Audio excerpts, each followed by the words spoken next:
my name is Chloe Chamberlain.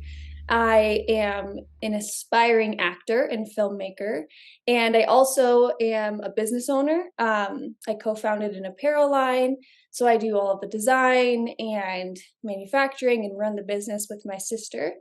And that takes up pretty much 24 hours of the day. Can we go back really quick? You're not an aspiring actress and filmmaker. You are an actress and filmmaker. Yes, okay, you're right. Let's lay that down right now. Speaking as your friend, we're I love it. gonna correct that. But let's just dive into what came first for you. Was it always kind of the performance stuff? Did you always want to do that, or was it more along the lines of maybe I'll just play with this and see what happens?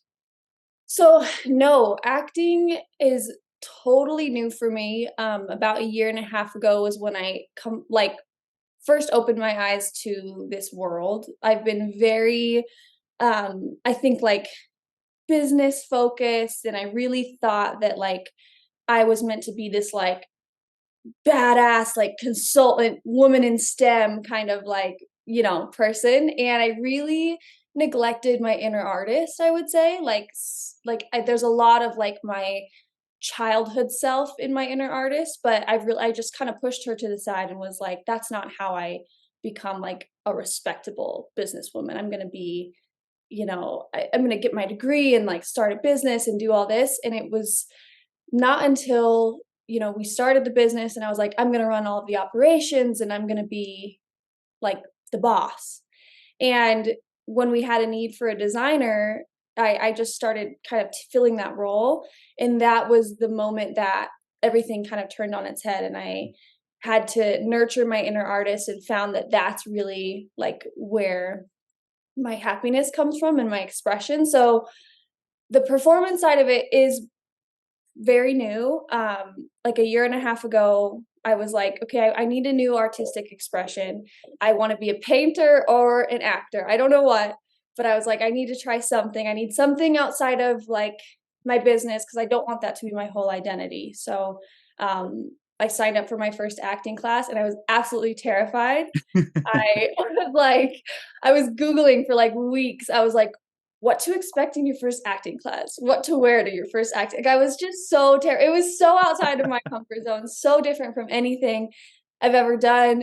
And I have really bad social anxiety. And so another huge goal from it was I just want to feel more connected with my brain and my body and feel more present. And so yeah, that's kind of where I started, and the first class terrified me, and every class after that terrified me, and that's how I knew it was the right thing because it has produced just so much growth and kind of blossoming. You said something a little bit ago that really resonated with me and a lot of people who've been on the show, and that's the social anxiety aspect of just daily life. So I, Yeah. I want to kind of address that and see with you running a business and then going into acting, do you think anything of or any aspect of running a business like that, or you're talking to so many people a day, do you think that may have helped with your just full on diving into acting as far as, hey, I'll do this, but I have other stuff going on in my life, or where was that sitting with you when you initially started that? I would have thought so. I think the thing that it gives me is a really strong sense of um self-assurance. I feel like I have nothing to prove. I've already done a really big thing and I'm so proud of that. And so it feels a lot like play at this point. It feels like all art for me. I feel really fortunate that there's not as much pressure to make a living in it, where it just feels like I'm playing. So that's something I think that it gives me. But on the other side of that, and something we talk about a lot in class, is the masks that you have to wear everywhere you go. And every different situation calls for a different one. And that's healthy and that's fine. But in acting, you have to strip away those masks. And I feel that I've been wearing them and layering them on top of each other my whole life. So it's been a journey to try to shed that. And so when you're a business owner and you're very public facing, you have to be perfect. You have to be so careful what you say and how you say it. And, you try to be a leader. And so there's just so much that you are protecting and hiding. And so in acting, I think it's been really good for me, but that's been a huge challenge, is like stripping that mask of, trying to be perfect and just trying to be more authentic. And that is sorry, I'm just like processing all of that because I can heavily agree with that in the fact that I was a bartender for 8 years and I always talked with a higher voice because I wanted to please Yeah. everybody and I wanted to, Mhm. be, and it got me nowhere. So not until, stripping away that mask and talking with my natural deeper tone did I Mhm. find some kind of success career wise. And that really speaks volumes to, like you said, removing the layers and then incorporating them when you need to, obviously. Right. So when Totally. you were growing up, were you always a shy kid? Were you kind of an introverted extrovert? What were you like when you were coming about? Because that'd be really interesting to hear about. So it's funny, my childhood, I feel I kind of was a tomboy. Like I loved to like play outside and like build habitats for bugs and shit. Like I was like I was definitely in my own world, like my own kind of I've been a daydreamer like since I was very young. And then I got a little more shy, I think, like coming into my adolescence. Like I spent a lot of time like reading alone in my room. Like that was kind of how I would spend my summers. Like when Twilight came out, I think I was maybe 12 and I spent like all summer reading those books in my room. I think I thought I was a vampire. I feel like maybe it shaped me a lot. But yeah, I was always kind of in my own world. Like even I tried sports a little bit. My mom always tells this story of me in kindergarten on the soccer field, like during a big game, and they're like, "Where's Chloe? Where's Chloe?" And I'm just off in the corner, like upside down, looking at the flowers. Just, yeah, I've been kind of in my own world my whole life, but I am introverted. I talk about a lot, but I've always felt kind of outside because of that. So I have like a complex, I think, where it's like I'm so different and no one understands me. And so it makes me feel apart. So that's something that looking back on my adolescence, I can see that I always felt just slightly different from everyone else. And now I know that everyone feels that way kind of in their own sense. Yeah. But yeah, I guess I was kind of introverted and still am, you know? Yeah, with in very, at least from what I've seen, very moderate ways. You're. Yeah. I think when we first met, I think it was during a workshop or something because we were in two different classes, Mhm. and it it wasn't obvious whether or not you were like just starting out or you were really into just that moment. Some people like to shut everybody else out, or some people like to just get into everyone's heads because they think it's a competition. But you were very, very calm and very present. And I think that was the first moment where I realized, like, oh, I need to know more about you as a person. One, because you're in acting class with all of us and I've never met you, and I was like, "Who is this? She's awesome." And then as I got to know you, and taking class together, really came to be that I realized the same thing. You were also an introvert who has an extroverted sort of like lifestyle and business, uh, and we all feel like outsiders. But in a way, admitting that to everybody, as we all do in class most of the time when we're just bullshitting, we Yeah. find like a family there, which is really, really nice to see. So, building upon that, I just want to see, did you find any sort of belonging when you were starting this business and when you were starting to, create your clothing lines, or did that come a little bit later? When did you find almost a sense of belonging in your life? So that's a really good question. I feel I don't know that my sense of belonging came from that. I think my sense of accomplishment and really wanting to build a community with that brand, where I think a lot of people feel seen and heard and belonging in that brand. That's like kind of was our mission from the start, because and obviously that's very near and dear to me. So I feel that we've created that However, I don't know that I also get my sense of belonging from it, just because also with business, it can't just all be emotion driven. It's there's so much that's you have so many hard conversations and decisions and so much um just learning and growing that happens and mistakes that you made and bridges that you might accidentally burn. Like it's Mm. just such a learning process over the past 5 years, and I think we started when I want to say 22. So I was so Wow. young, and so it's like just in, almost overnight it feels like this thing just blew up, and we're human. My sister and I, we've never done anything like this. So it was like a lot of learning along the way, a lot of mistakes, but so much growth. So I don't know that my belonging came from it, but my identity for a very long time did.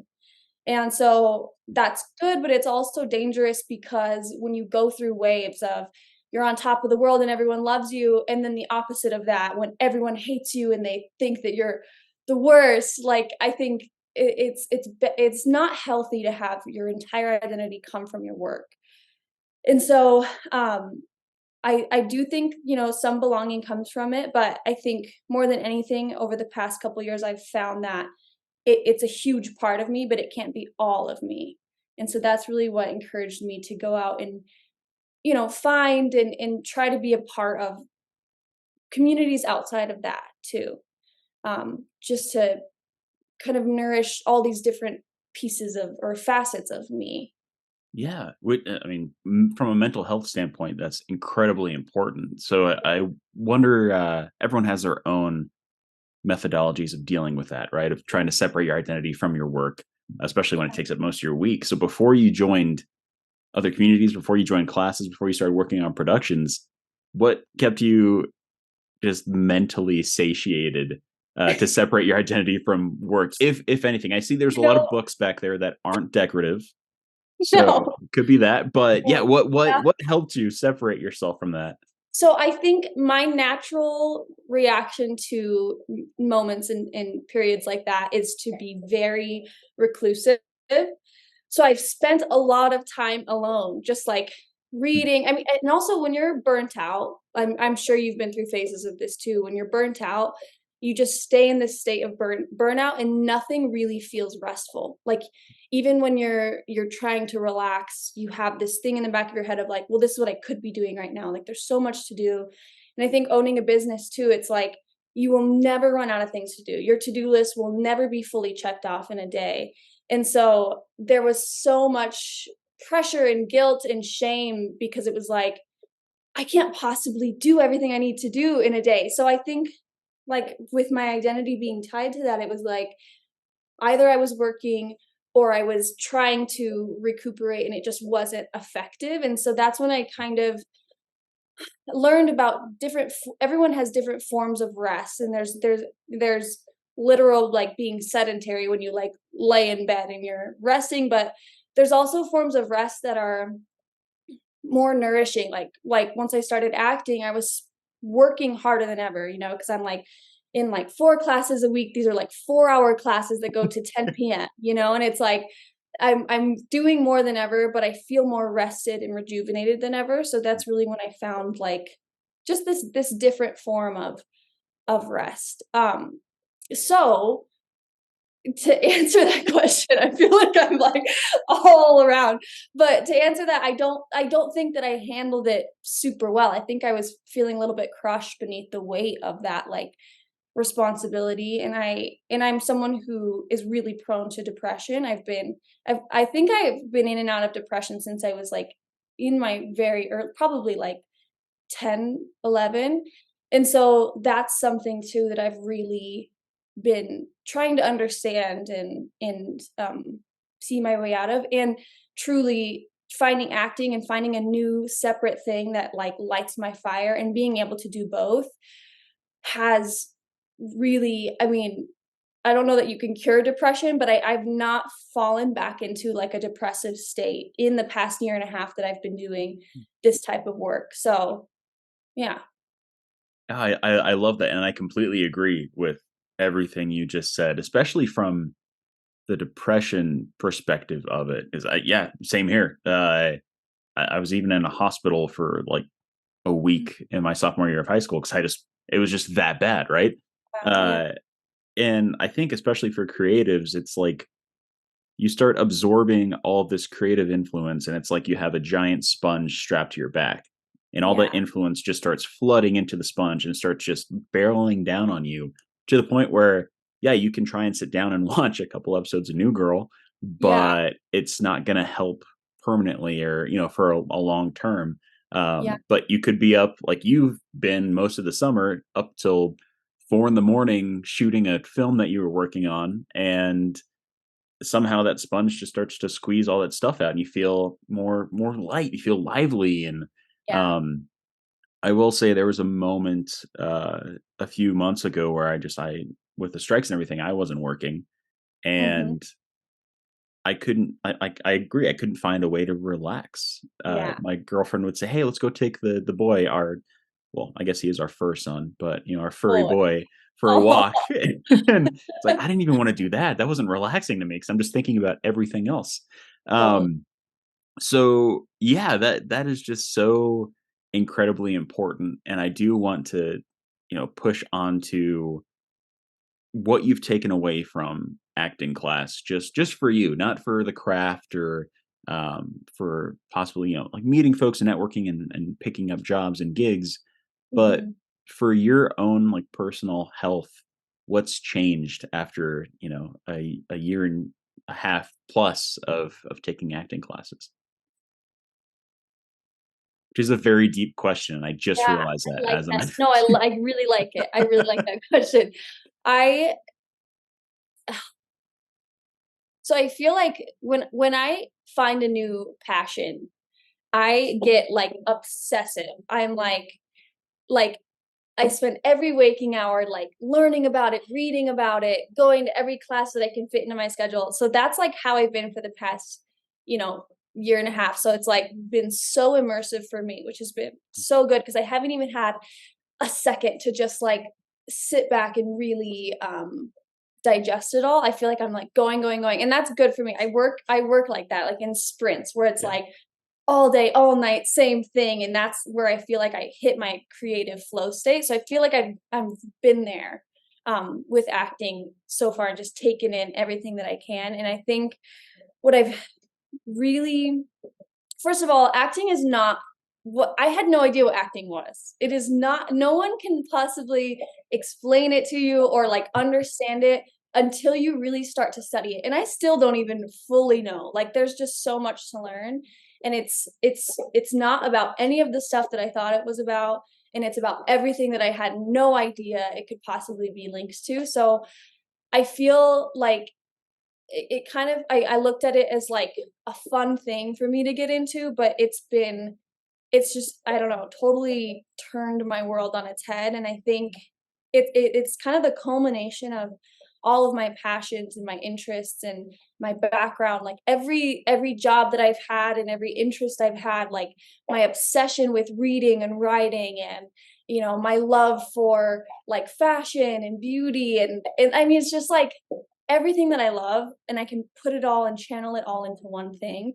So it's really, like, lit my fire when it comes to bringing stories to life. And I think with that new passion and revitalized sense of purpose, I think I've found just like another facet of my identity. Then it's like my inner artist. I can just like let her out and like let her exist in the world and experience the world and something I love about acting, which is so different from a focus of my entire life, is like my whole life I realized I wanted to be perfect. Like I wanted to look perfect and like and and be respectable and be accomplished and I wanted everyone to see how perfect I was.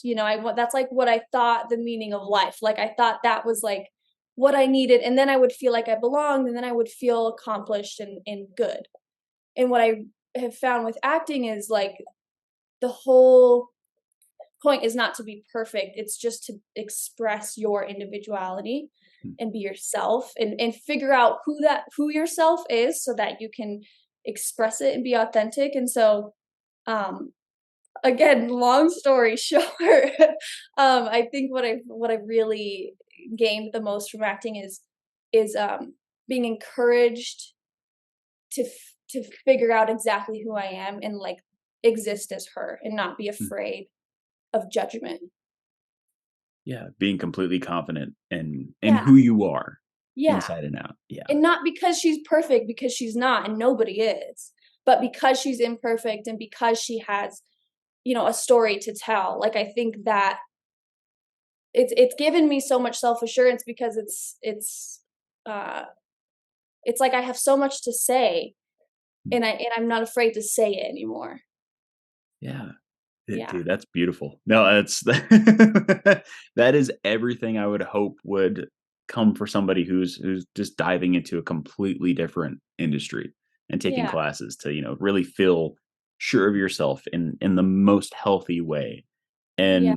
And, with all that said, I've been asking a lot of people this just outside of the podcast too, because the last few years have been crazy and we're all working on self development and pivoting and doing anything we can to really survive Yeah. in a very healthy manner. Mhm. Um, but let's just ask it. Let's say we fast forward 5 years in your life, and this isn't more. This isn't like a hypothetical. Yeah, I'll make like 60 million a year, which you probably will. But just one of the more authentic responses for that question, I guess we'll keep it more on the personal side and maybe the business side, but for you yourself, where do you wanna be in 5 years? 5 years from now? A few things. I I think in 5 years, I would love to be spending most of my time in filmmaking, whether it's acting or, writing, directing, producing. I have no idea what that part of the experience has in store for me, but I know that it's it's perfect for me. So I don't know what capacity, but bringing stories to life in some capacity, I would love for that to be what I get to spend every day doing. Um, and with vitality, just being able to live in the artistic world, which I'm getting close to, but being able to just design and tell stories through my design, so that I can just live in my fantasy world of storytelling. I think that would be beautiful, and I think also finding finding just like balance with my time. I struggle so much. I mean, so many people do, just like balancing the time between work and play and socializing and family and like I mean, it's just so hard to maintain everything and do the laundry and the dishes. I mean, it's just like impossible. And so I think like just feeling really balanced in my time and really fulfilled in all the facets of my life that are important to me. Um, and I think travel more. I think in 5 years, Mm. like, I would love to just, like, have seen so much more of the world too. Yeah, what is there, like, a number 1 spot you wanna go to you haven't visited yet? I really I would say the first thing that comes to mind is Italy. I wanna go to Italy so bad and just, like, spend, like, a month there and explore as much as I possibly can.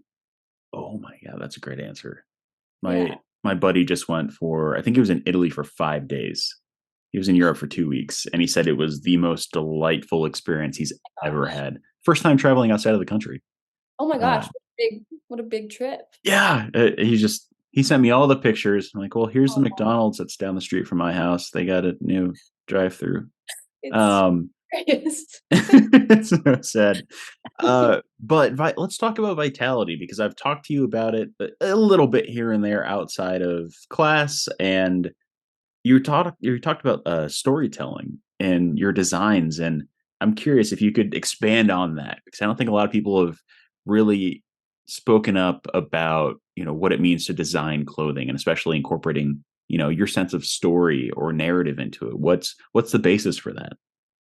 So, I'm totally self-taught when it comes to design. So I do a lot of things probably wrong, but also outside of the box. And so um always since the beginning of time, something that's meant so much to me in design is the stories that I tell through not just the way I design each collection, but also like all the way down to the color name that I choose. Like Mm. I'm so specific about like the story that I'm telling with color and the color names and the collection names and like that's just something that I absolutely love, and I think it sets apart something like a huge company apart from something that's family owned, like Vitality is like it is so human. Like there it is my family is so hands-on in the business still 5 years in, of course, that like everything that you see comes from the hearts of us and from our team, and it's so involved and thoughtful. Um, and so yeah, like in design, I think the story it's evolved a little bit, and so first design when we first came out with Vitality was it was all about inclusivity because my sister and I just growing up we had really different body types and we always wanted clothes that we could share or like stuff that was designed for both of us and everyone and often you would find a lot of like exclusivity so like you'd find brands that were made for petite women or athletic women or plus size women, curvy women. I mean it was like everything was separate and if you were plus size and you had a large bust like you only could wear these bras that were high coverage, full support, super uncomfortable. And so we really set out to design stuff that was universal. So like everyone could wear it, everyone could love it, feel good in it. And so that's where it started. So we told that story of like whoever you are, whatever you look like, whatever shape, size, like you're welcome here, you're celebrated here. And so that's where it started, and now it's really evolved into um, kind of this self-expression thing where I really try to design for someone to be able to, throughout the year, build this wardrobe that can all be mixed and matched together and allow them every morning to put together a set really easily that expresses their mood that day or Wow. just them as an individual. So that's it's kind of where it's evolved into is like kind of individuality and self-expression and we've added this whole element of just like sustainability and allowing people to just get more value out of their clothes and keep them longer and wear them more in more ways and so um yeah I think there's big stories that we tell like that, and then the little stories like, when I create a color family, for example, like this new teal color family that I'm working on, like everything in that color family relates to the ocean somehow, and like the feelings that you get when you're near the ocean, and the smells and like the sounds, and so like it's like very immersive too. I don't know. It's all fun. It's all like I just love it. I love what I do. That's so cool. I will say, as a as a former very obese kid that just lived in the husky section in the mid 2000s, I really appreciate everything you're doing on that end to make it more inclusive and to just and I think society is going that way as well, that we're just welcoming all body types and not everybody has super long legs and a short torso. Yeah. uh but I will I will also say I looked through the website and it's not even a fight, but the biggest like fun argument that we have in our house is the fact that I only know like the solid regular colors. And I think the first fake argument we've ever had was a like the heather texture, Oh, yeah. where I think I've told you about this. My girlfriend brought it up, and I was like, "What? That is made up. Heather gray does not exist. It's just gray." So it just 20 minutes straight of going back and forth. Oh, And I'm there's a lot trying to lot of improve on that. no, there's a lot of variation. Not just that, but, like, color names, like, people in the company, they make fun of me because I care so much what each color is named. Like, I spend so much time, and it's a name like Sea Breeze, like, Oh, they're "What color is that?" I'm like, "Trust me, when you see it, you'll understand." do you have like a color book? Is there I like a do. I'll show you. Oh, please do. Oh, I those do. are gonna be great. That's been like a huge project because I'm designing next year's fall and I'm adding new color families to it. So this is my little portable book. I have a set of books that like would fill up this whole thing of binders with like thousands of colors in it, but this is my little portable one that I have at home. And it just has like every color and every shade of every color you could ever imagine. And just like pages and pages of like reds and oranges and purples. And it's just, it's so fun. And that's the portable one. This is my little one. Yeah, this one is a girl. This is old Bessie. It, like, it gives me hives thinking of that many choices. No, I love it. I love it because it's something I've really come to value is just like my personal taste. Like I think I so underestimated the importance of that. And in like intuition and just artistic visual taste. So now like my instinct just totally guides me and I don't question it. I'm like, "Oh, it's this orange? Perfect. Moving along." You know, it's like that's something that I've gained I think from the past 5 years is just like totally trusting my intuition and also trusting that that is what sets it apart from what anyone else can do just because it's like coming from somewhere inside of me, you know? Yeah, and that's an amazing gift to have, to make that decision and not, because, everybody else on the planet, including myself, we would just go, "Okay, it's that color." 5 minutes later, Yeah. let's," and then nothing ever gets done. Yeah, Um, totally. so I think we can talk about it a little bit. I don't want to talk about it too much because I know not everything's done with the production. But I do want to talk about you working behind the scenes this year. You've been working in front of the camera for almost 2 years, but now you've taken a whole new, talking about like the business side of things, Mhm. whole new position behind the lens in filmmaking. So if you could tell our listeners about that really quick, that'd be awesome. Oh my gosh. It was so fun.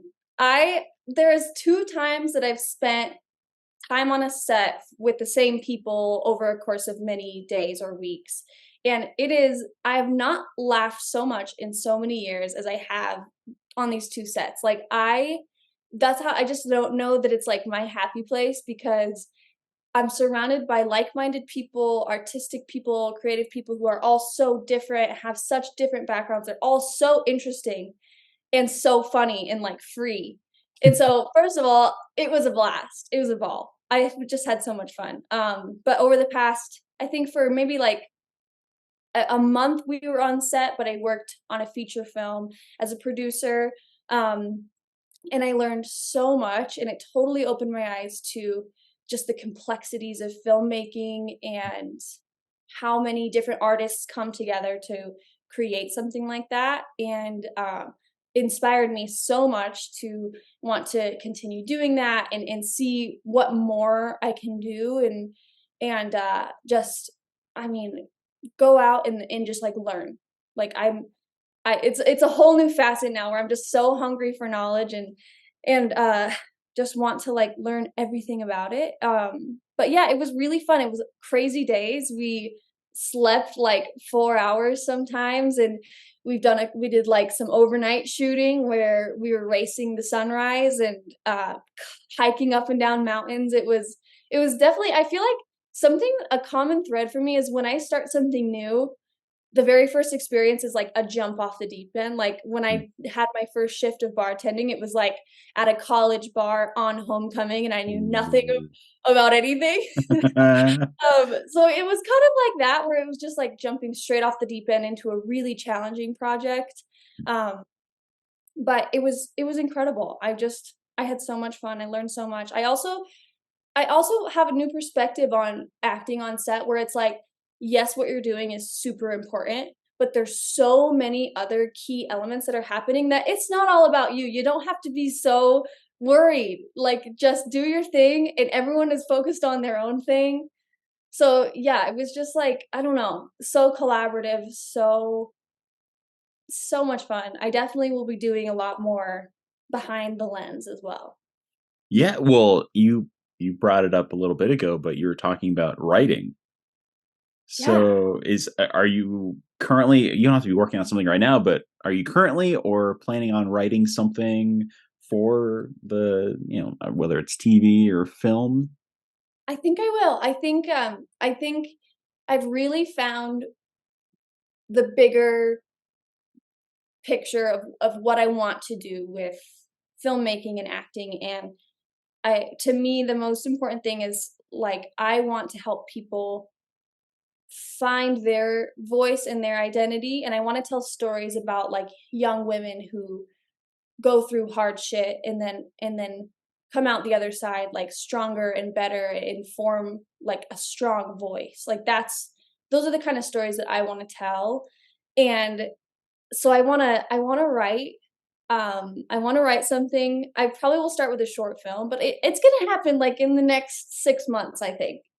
I'm going to write something and I'm going to bring it to life and I'm excited. That I'm excited to. I can't wait to see what you do because everything you've done, whether it's your business or just seeing you in acting class, it's like you are so full in and your heart is in it 100% that Yeah. I don't see anything you make or I don't see anything that you would make go to shit. You know what I mean? Like, of course, not everything we make the first time is going to be just amazing, but you're going to see the foundation of something that's going to be present in all the works you do moving forward. Mhm. Uh, so as we get into I know we're going a little over time here. As we get into the latter end of the episode, I do want to see with all of your experience, especially with business, if you have any advice for anyone who's listening to this podcast. Doesn't have to be advice on acting or filmmaking. It could be for just following your dreams, something maybe you've held on to that you could pass on to them. Yeah, I think my the biggest thing I'd want to communicate is that um like first of all, believing in yourself is like your greatest superpower because so many people go through their whole life uh listening to what they've been told about themselves and just accepting that as that's who I am.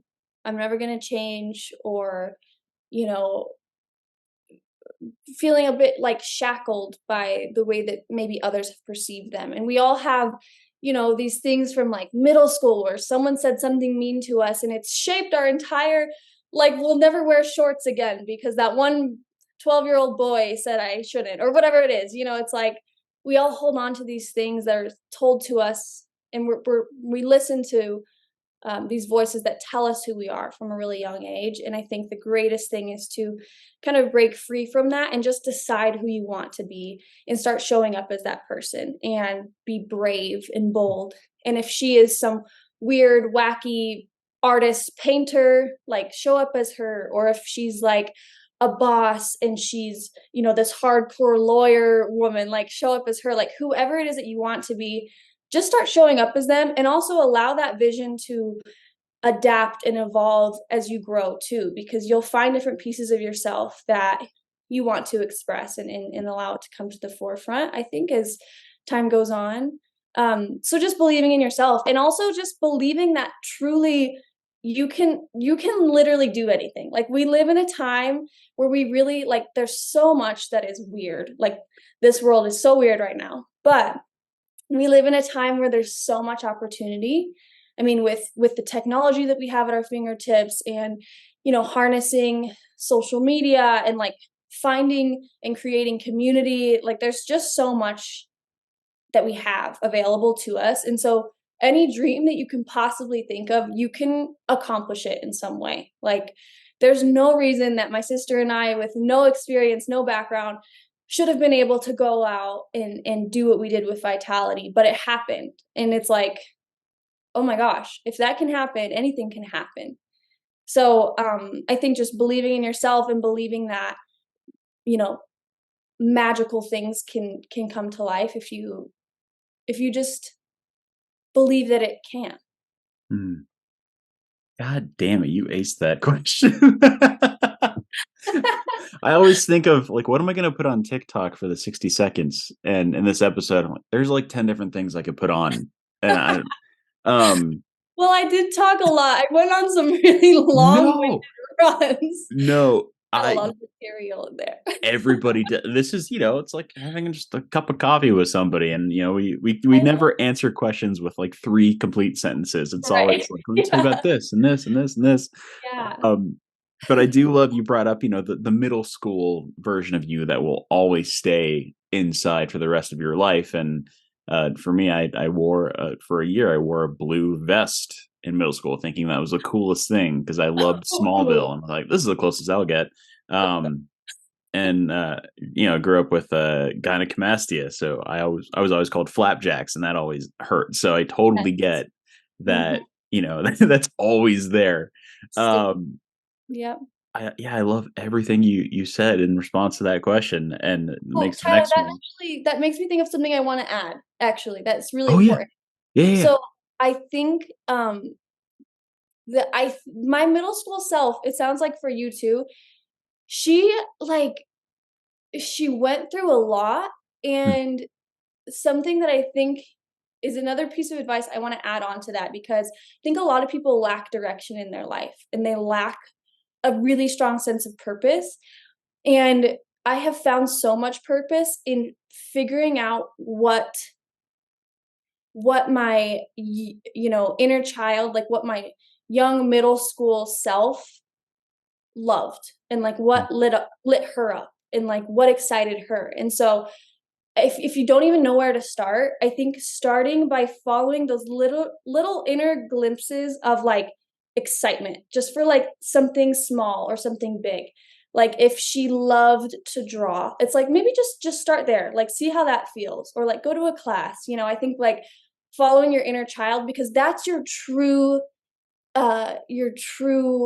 purpose, I think, mm. because you have it in you when you're young, and then it's kind of snuffed out by, everything, school and everything teaching you to be an upstanding citizen, and contribute to, like, become a numbers guy or whatever it is that you're gonna be. But, like, I think following those inner glimpses of, like, childhood joy and seeking them out is a really good way to find purpose. Yeah. Yeah. Can you just write a self-help book? Like, just Not know where to start. Also, no one should be listening to me in my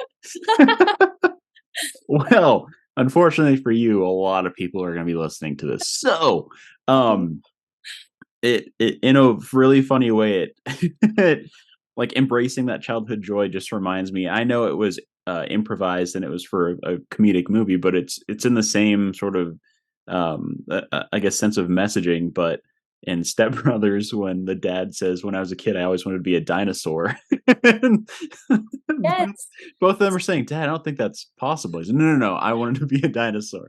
He starts doing that. That's the thing. Be so your sweet. weirdest self. Yes, you have to find it, because the Yeah. world, like I said, the world tells you who you are from such a young age that you have to find a way to, like, shed that and remember, like, that you wanted to be a dinosaur and see what that has in store for you. You have to do that. It's so important, because I feel like, for me, I feel like I've been asleep for so long of my life. And through doing that, it's like I feel like I'm awake and I'm really living life to a fuller degree. And so, yeah, you gotta find that dinosaur for sure. It's the name of your first self-help book. Your dinosaur. Find your dinosaur. Source Um, material, Step Brothers. I know I know you have something for this, or maybe a few examples. But I always ask our guests if they have a party story they could share with the listeners. So it's not something that happened at a party, just a story of an experience you had that you will always remember, and you could easily tell it to friends at a party. Could be funny, God, could be scary, could be dramatic, could be hyperbolic, it could be absolutely anything. And if you need any examples, I can always give you one. I wanna hear an example. Oh God, I knew you were going to say that. Um, as a my the go-to example I have is after the first movie I did at like 24, I went to a SAG after a brunch at Sundance, and it was filled with people that I absolutely adored, like all these actors, all these comedians, and I was so overwhelmed that I wasn't sure, how to talk to anybody. There is an older actress that just kind of saw me and was chatting with me and was guiding me by the hand figuratively to like different Oh, places you can go to, just kind of like talk to people and go say hi to Camille Nanjiani, go say hi to this person. Um, and I realized just about 3 weeks ago that she is a very prominent actress in a horror franchise I can't mention because of the SAG strike, but I oh, can tell you later. mm, And she helped me out so much. And to button up that 2 or 3 hour experience, I went to the bathroom before I left, and I was using the urinal. There's one next to me, and a gentleman comes in, uses the urinal. I finish. I wash my hands, and it's Matt Bomer just turning and saying, "Hey, man, is this your first time here?" Because he wants to see me at the gathering. And I said, "Yeah, I just did this movie, and I'm trying to really absorb everything." He goes, "Hey, man, it's an awesome time. Just embrace it. You're going to do great." And mm. I left really questioning, like, maybe I'm not as straight as I thought I was. Because Matt I'm Bomer, with a couple sentences, just made me fall absolutely in love with him. in love with the man. I think that was my soulmate. I don't know. But that's one I go to, is just an awkward SAG brunch, but improved by people who were also human beings. I love that, and I think, like, I in this industry, even just showing up in class, you have to be so freaking brave.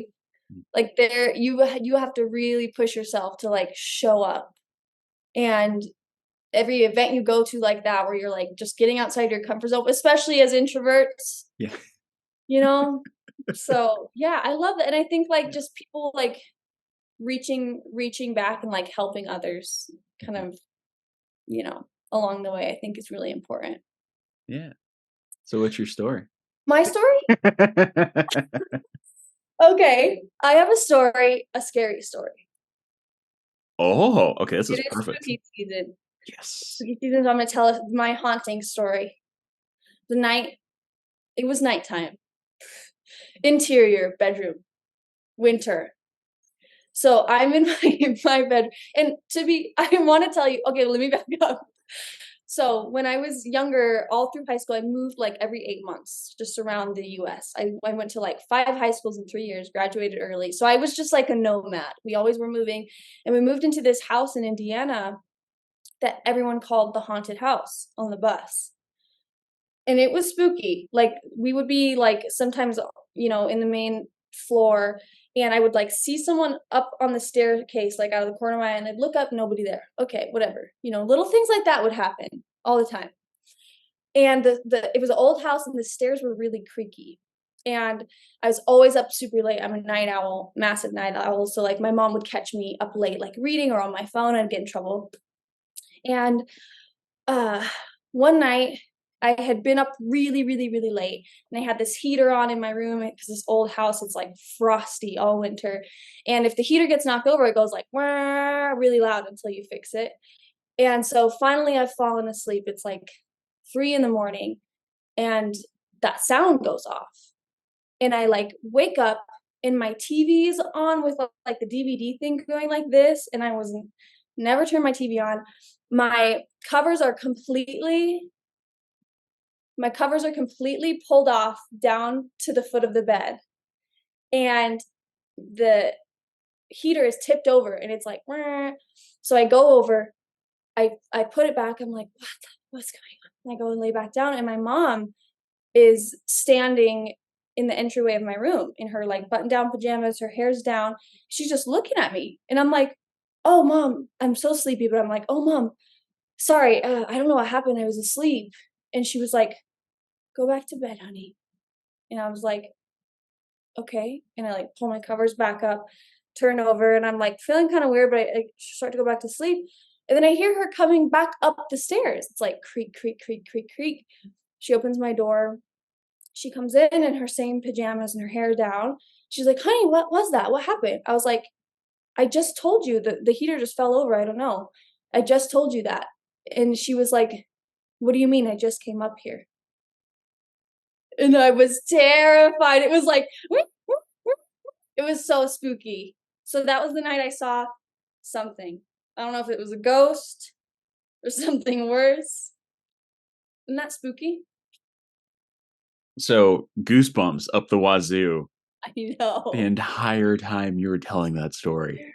I know. Oh! Oh, Oh my that's god. creepy. Yeah. I um, if it makes you feel any better, I have loads of those stories from personal Ooh, experience I'll I share want with you some other time. So okay. I, like, wholeheartedly believe you with Yeah, every because that is it's never you well, usually it's never anything that's like, "Bam! Ah, scary." yeah. It's always something that, yeah, "Hey, I heard your voice." "Yeah, I didn't call you." Yeah. Great. Awesome. Wonderful. Right, right. Yeah, it's like that the creepy ones like that where you just feel, like, violated. You're like, "Oh, oh, no, no, no."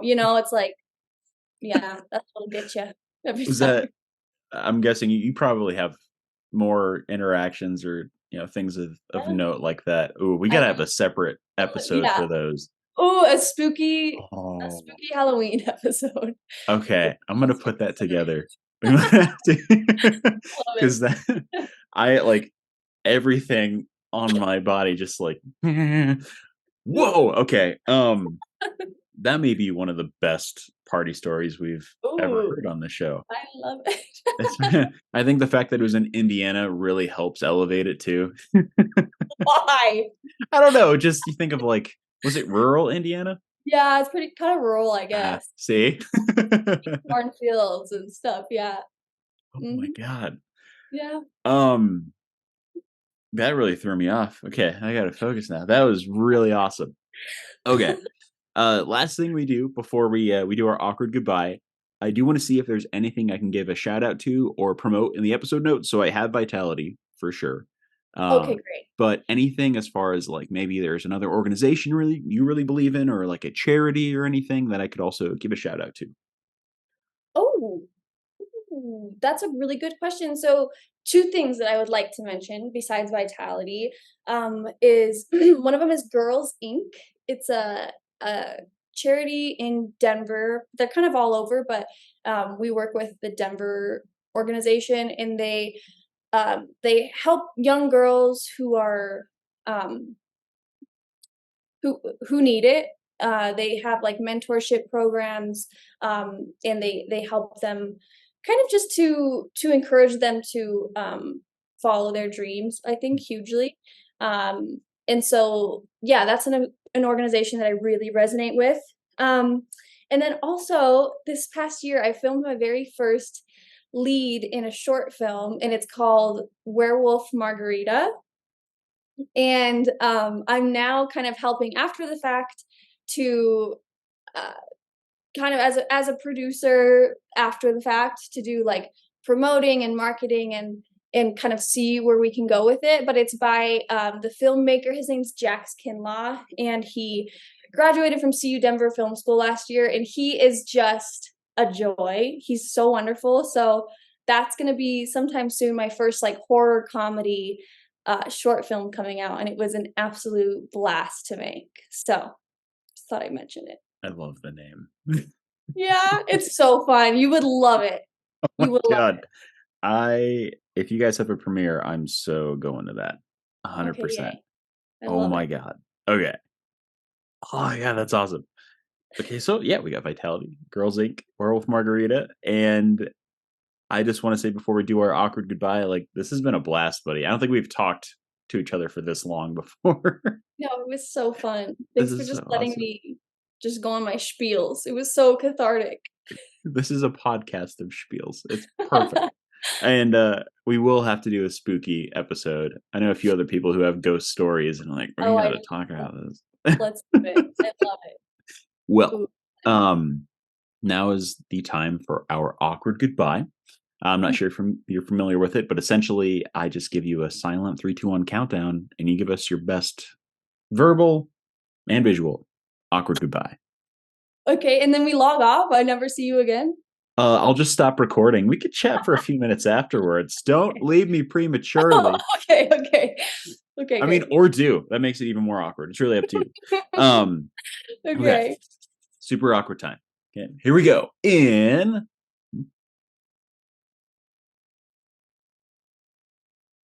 Oh, wait, Tyler, I think I lost you. Wait, I can't hear you. Are you hello? Okay, well, I think I'm just gonna go. No, you don't have to call me back though. I lost you, but you said everything I needed to say. Okay, I'm gonna go. Bye. Bye.